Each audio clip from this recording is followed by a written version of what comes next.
Dikutip dari detik.com memberitakan bahwa Bank Dunia mengungkapkan risiko resesi global pada 2023 semakin meningkat. Pasalnya, bank sentral di seluruh dunia secara bersamaan menaikkan suku bunga untuk memerangi inflasi. Bank Dunia dalam studi barunya menyampaikan bahwa 3 ekonomi terbesar di dunia yakni Amerika Serikat, China, dan kawasan Uni Eropa telah melambat. Bahkan pukulan moderat terhadap ekonomi global selama tahun depan dapat mendorongnya ke dalam resesi.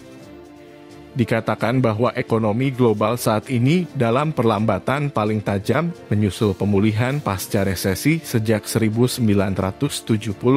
Kepercayaan konsumen juga telah turun lebih tajam daripada menjelang resesi global sebelumnya. Presiden Bank Dunia, David Malpass, menyampaikan bahwa pertumbuhan global melambat tajam, dengan kemungkinan perlambatan lebih lanjut karena lebih banyak negara jatuh ke dalam resesi.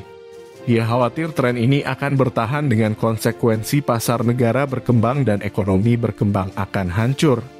Bank Dunia memprediksi kenaikan suku bunga yang sedang berlangsung secara global akan berlanjut hingga tahun depan.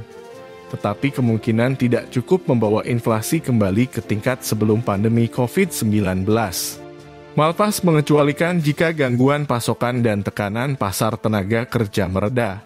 Tingkat inflasi inti global tidak termasuk energi dapat bertahan di sekitar 5% pada 2023, hampir 2 kali lipat rata-rata 5 tahun sebelum pandemi.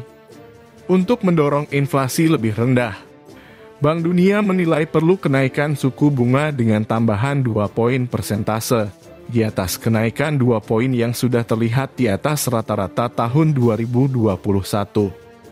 Meski risikonya pertumbuhan ekonomi global menjadi 0,5% pada 2023, atau kontraksi 0,4% dalam istilah per kapita dan akan memenuhi definisi resesi global secara teknis.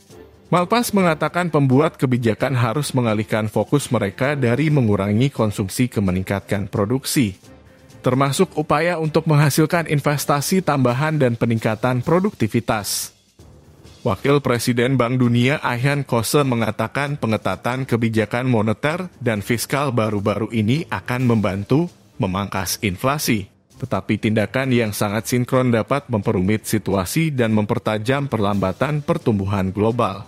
Studi Bank Dunia menginformasikan bahwa bank sentral dapat memerangi inflasi tanpa resesi global dengan mengomunikasikan keputusan kebijakan mereka dengan jelas. Pembuat kebijakan harus menerapkan rencana fiskal jangka menengah yang kredibel dan terus memberikan bantuan yang ditargetkan kepada rumah tangga rentan.